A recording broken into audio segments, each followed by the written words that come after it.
আসসালামু আলাইকুম ওরহমতুল্লাহি ওবরাকাতুহ। আলহামদুলিল্লাহ ওয়াসসালাতু ওয়াসসালামু আলা রাসূলিল্লাহ ওয়া আলা আলিহি ওয়া আসহাবিহি ওয়া মান ওয়ালা, আম্মা বাদ। সুপ্রিয় দর্শক শ্রোতা ভাই বোন, আজ আমরা কথা বলবো কোরবানির পশুর সাথে যে সমস্ত অমানবিক আচরণ করা হয়ে থাকে সেগুলো প্রসঙ্গে। শুধু কোরবানির পশুই নয়, সাধারণ অবস্থায় আমরা দেখি পশু পরিবহন করার সময়, পশু বাজারজাত করার সময়, পশু জবাই করার সময়, এমনকি জবাই করার পরপরও পশুর সাথে অমানবিক আচরণ করা হয়। পশুর সাথে যদি মানুষরা পশুসুলভ আচরণ করে তাহলে সেক্ষেত্রে সেটিও কিন্তু গুনাহের কারণ। সহিহ মুসলিমের হাদিসে বর্ণিত হয়েছে, রাসূল করিম সাল্লাল্লাহু আলাইহি ওয়াসাল্লাম ইরশাদ করেছেন, ইন্নাল্লাহা কাতাবাল ইহসানা আলা কুল্লি শাই। নিশ্চয়ই আল্লাহ সুবহানাহু ওয়া তাআলা প্রত্যেকটা প্রাণীর প্রতি দয়া করার জন্য তোমাদের জন্য উপরে আবশ্যক করে দিয়েছেন। ফাইদা কাতালতুম ফাহসিনুল কিতলাতা ওয়া ইযা যাবাহতুম ফাহসিনুদ যিবহাতা। অতএব তোমরা যদি কোনো মানুষকে হত্যা করতে হয়, বিচারিকভাবে কারো মৃত্যুদণ্ড হলো অথবা যুদ্ধের ময়দানে কাউকে হত্যা করতে হলো, তখনও তার প্রতি তোমরা অমানবিক আচরণ করবে না। আর যখন কোনো পশু জবাই করতে হবে তাকেও বিনা প্রয়োজনে তোমরা অতিরিক্ত কষ্ট দিবে না, যত কম কষ্ট দিয়ে সম্ভব জবাই করবে। এবং সেজন্য তিনি এই হাদিসের পরবর্তী অংশে বলেছেন, তোমরা ছুরি বা চাকুকে ভালো করে ধার দিয়ে নিবে যাতে করে যথাসম্ভব কম কষ্ট দিয়ে তাকে দ্রুত জবাই করা যায়। প্রিয় দর্শক, এই হাদিসের আলোকে আমরা কোরবানির সময় বা সাধারণ সময় পশু পরিবহনের ক্ষেত্রে একটি চিত্র দেখতে পাই, সেটি সম্পূর্ণরূপে অবৈধ এবং গুনাহের কাজ।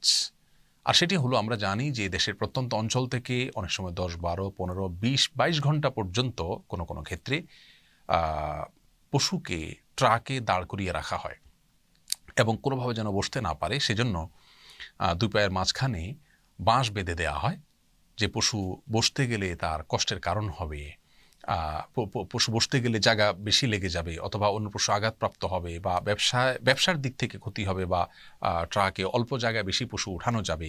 এই সমস্ত দৃষ্টিকোণ থেকে এই যে একটি অমানবিক আচরণ করা হয়, গরু স্বভাবগতভাবে একটু পরপরই বসতে বা শুইতে অভ্যস্ত, সেই পশুটিকে যদি আপনি 10-20 ঘন্টা পর্যন্ত দাঁড়িয়ে থাকতে বাধ্য করেন, তাহলে সেটি কতটা কষ্টের কারণ তার সেটা বলাই বাহুল্য। আমরা যা দেখি এই সমস্ত পশুগুলোর চোখ থেকে অঝোর ধারায় পানি পড়তে থাকে। আবার সেগুলোকে বাজারজাত করার সময় বিভিন্ন রকমের ট্যাবলেট অথবা তার আগে অনেক ট্যাবলেট বা ইনজেকশন তাদেরকে খাওয়ানো হয়, পান করানো হয়, প্রয়োগ করা হয়, যেগুলো তাদের স্বাস্থ্যের জন্য অত্যন্ত ক্ষতিকর, তাদের কষ্টের কারণ। এবং অনেক সময় ছাগল ইত্যাদিকে জোর করে পাইপ দিয়ে পানি পান করিয়ে তাদের পেটকে ফুলানো হয়। কোনো কোনো ক্ষেত্রে সেটা এত বেশি পরিমাণে করা হয় যে অনবরত সে পেশাব করতে থাকে। এ ধরনের অনেক অমানবিক আচরণ বাজারজাত করার সময় করা হয়ে থাকে। এমনকি ছাগল বাজারে যখন উঠানো হয় তখন এত টাইট করে বাঁধা হয় যে কোনোভাবে সে বসতে পারে না, সকাল থেকে রাত পর্যন্ত এভাবে দাঁড় করিয়ে রাখা হয়। প্রিয় দর্শক, এই আচরণগুলো সম্পূর্ণরূপে জঘন্য এবং গুনাহের কাজ।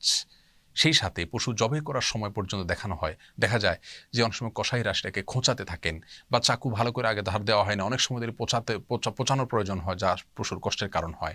অনেক সময় জবাই করার পর পশুর চামড়া ছেলা শুরু করা হয় অথবা পায়ের খুর ইত্যাদি কাটা শুরু করা হয়, যা তার প্রাণ বের হওয়ার আগে তার শরীরে এরকম পোঁচ দেওয়া বা চাকু দিয়ে কাটাকাটি করা, এগুলা তার জন্য কষ্টের কারণ। এই সমস্ত বিষয়গুলো ইসলামী শরিয়ার দৃষ্টিকোণ থেকে খুবই জঘন্য, ভুল এবং অন্যায় কাজ। কোরবানির পশুর ক্ষেত্রে বিশেষভাবে আমাদের এই সমস্ত আচরণ থেকে দূরে থাকা উচিত।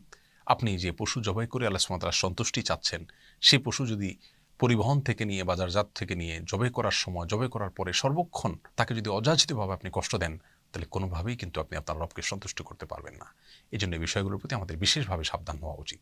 আল্লাহ সুবহানাহু ওয়া তাআলা আমাদের সকলকে সব ক্ষেত্রে মানবিক এবং দয়াপরবশ হওয়ার তৌফিক দান করুন। আসসালামু আলাইকুম রহমতুল্লাহ।